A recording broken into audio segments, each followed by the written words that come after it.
Mabuhay! In today's globalized world, people from different cultures, beliefs, and backgrounds interact more frequently than ever before. This discussion aims to provide an overview of multicultural diversity, its importance, its purpose, the difference from its takes, and the benefit it brings to organization and communities. It also highlights the role of protocols in guiding respectful interaction and the challenges that may arise when implementing multicultural practices. By understanding multicultural diversity, individuals are better prepared to work, communicate, and succeed in an increasingly diverse and interconnected world.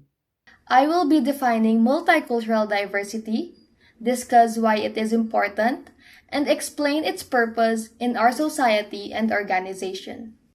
Multicultural diversity refers to the presence of multiple cultural groups within a society or organization. It includes differences in language, traditions, values, and perspectives. Recognizing multicultural diversity means acknowledging that these differences shape how people interact, communicate, and build relationships. In simple terms, it is about accepting that people come from different backgrounds and that these differences should be respected rather than being ignored. Multicultural diversity is important because it promotes respect and inclusivity. It encourages collaboration and innovation by bringing together different ideas and perspectives. It also helps reduce discrimination and conflict by fostering understanding among groups. When diversity is embraced, people learn to appreciate differences instead of fearing them. This creates stronger communities and organizations where everyone feels valued. In the workplace, for example, diversity can lead to more creative solutions and better teamwork. The purpose of multicultural diversity is to create harmony among diverse communities.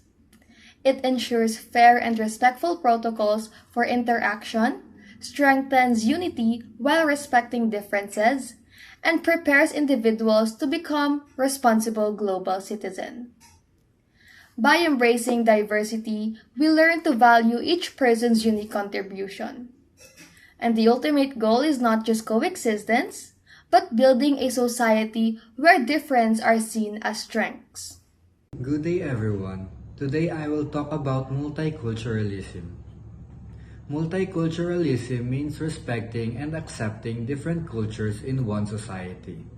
It values diversity and allows people from different backgrounds to live, work, and study together.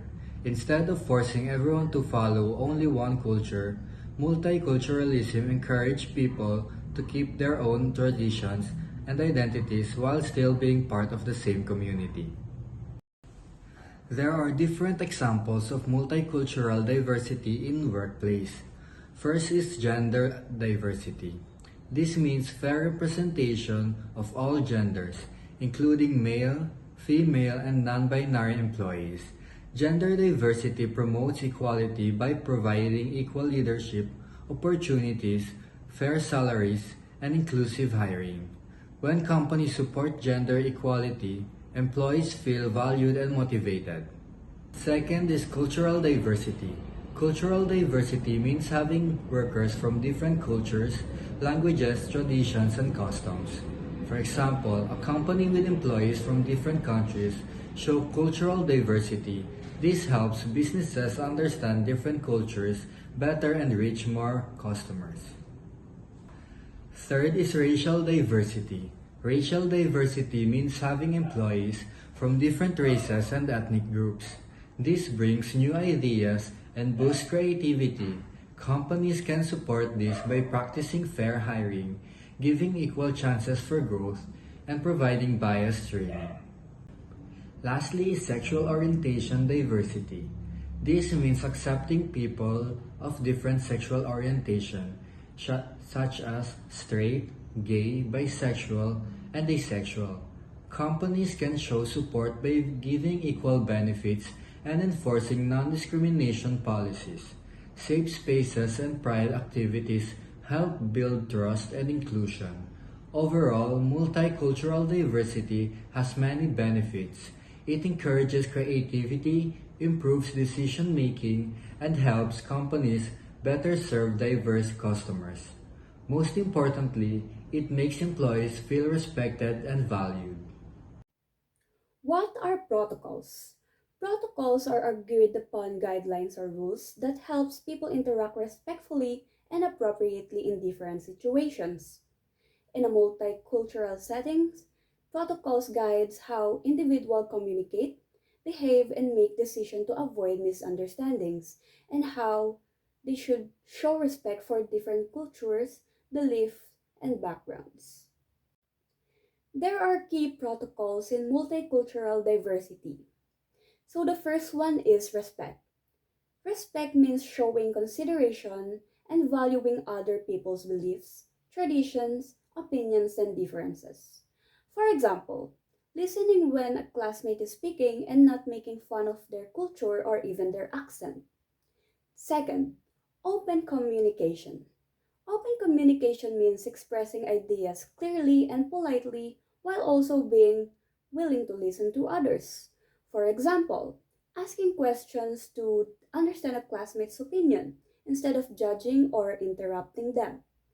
Third, equality.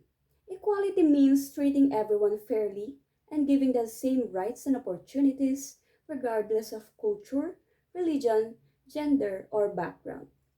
For example, all students are given the same chance to participate in class activities and group work. Fourth, cultural sensitivity and awareness. It is all about being aware of cultural differences and being careful not to offend others through words or actions. For example, understanding that some classmates cannot eat certain foods because of their religious or cultural beliefs. Lastly, open minded and acceptance. It is all about being willing to understand and accept differences without judgment. For example, accepting a classmate's traditions even if they are from very different from your own. Next is the challenges in implementing multicultural protocols. Number one is the misunderstanding. One of the misunderstanding is the nonverbal misinterpretation. One of the misinterpretation is the eye contact. In Western protocols, eye contact signifies honesty and engagement. In many indigenous or Asian culture, it can be a sign of aggression or disrespect. Number two is the silence. In a protocol driven meeting, a Westerner might interpret silence as agreement or a lack of ideas. However, in many Eastern culture, silence is a sign of respect and a deep reflection before speaking. Number two is direct and indirect feedback. It means implementing a standard operating procedure or SOP. Usually requires feedback for improvements.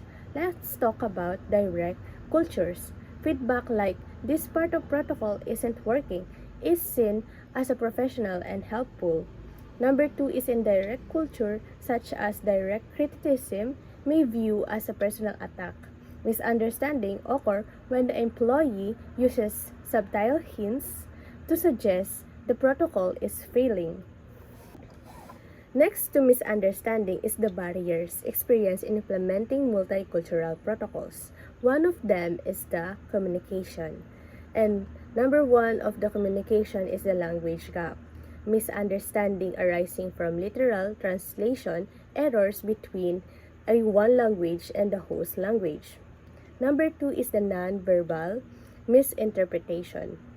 Difference in the meaning of gesture, eye contact, and the silence, which can lead to intentional offense or confusion in the classroom and the administrative meeting.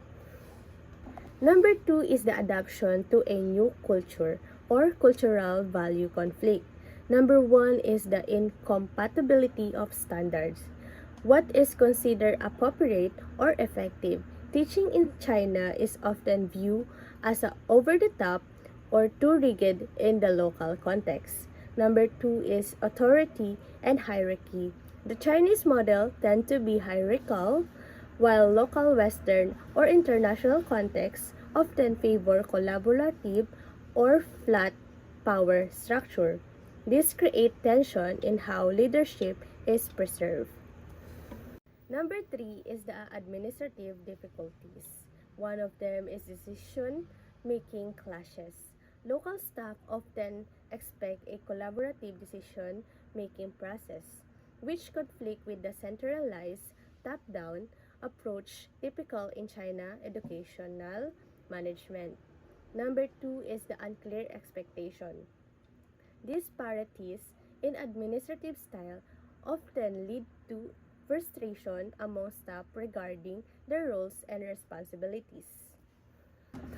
Number four is the pedagogical adoption or teacher barriers. Under that is the instructional method, moving from a teacher-centered, heavy lecture Chinese style to a student-centered, interactive local style. Number two is assessment imbalance. Chinese education traditionally relies on high-stake written examination, whereas host institutions often prefer ongoing project-based evaluation. Balancing on two requirements is a major obstacle. Number five is strategy formation and execution. Number one is misalignment. Often have different strategic priorities, making it difficult to execute a unified plan. Number two is lack of autonomy. Administrative staff and teacher often feel they lack the flexibility to change a curriculum to better suit the local student demographic. The last one is stereotypes. Number one is direct and indirect experience. The study found that adolescents with more frequent multicultural experience, such as having multicultural friends, traveling, or participating in cultural programs, tended to have more positive multicultural perception. Number two is the reduction of stereotypes. Increased multicultural experience was directly linked to a reduction in negative stereotypes towards foreigners and multicultural families. Number three is the role of perception. A major finding was the meditating effect. Multicultural experience do not just remove stereotypes automatically. They just first improve the adolescents' general multicultural perception, openness, and awareness, which then significantly lowers their tendency to hold rigid stereotypes. Number four is social support. The researchers included that establishing a social support system and increasing opportunities for diverse cultural contact during adolescence is critical for social integration in an increasingly diverse society. Overall, multicultural diversity is a powerful asset that enhances learning, work performance, and social harmony. While challenges exist, they can be addressed through education, clear communication, inclusive leadership, and consistent application of multicultural protocols. Embracing diversity leads to more respectful, innovative, and connected communities. Thank you for watching. Mabuhay!